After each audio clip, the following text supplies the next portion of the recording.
Now let's read in chapter 24, beginning at verse 1. And after 5 days, Ananias the high priest descended with the elders, and with a certain orator named Tertullus, who informed the governor against Paul. Now, Tertullus was, we would call, the prosecuting attorney.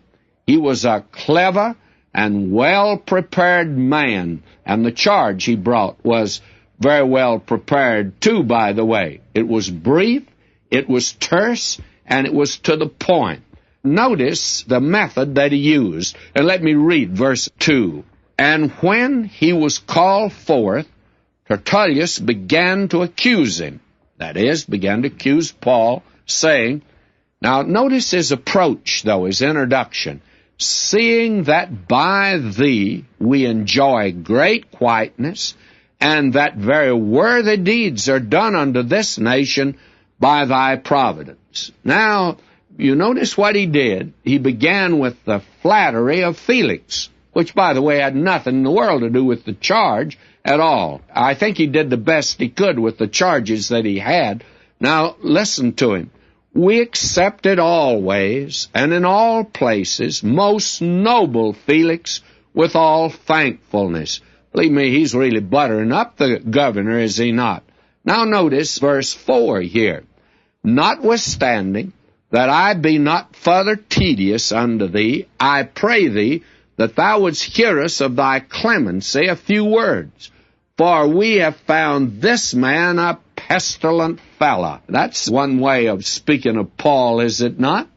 And he says, and a mover of sedition among all the Jews throughout the world, and a ringleader of the sect of the Nazarenes.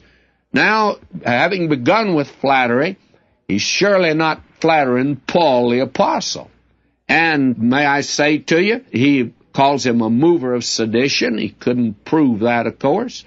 And he makes a subtle insinuation here, by the way, up to the governor, not of his dereliction of duty, but on the part of Claudius Lysias, the chief captain. There's just here the faint breath of criticism. Now, will you listen to this? Verse 6 of chapter 24 of Acts.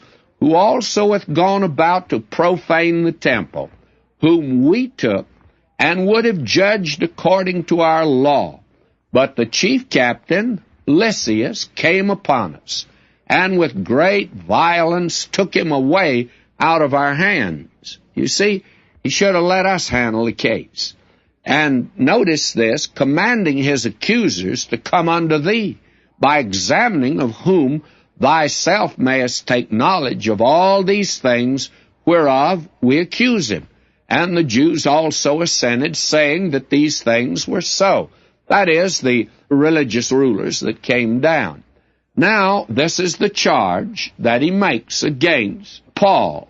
And now we find Paul making his third defense, and he's making it before Felix.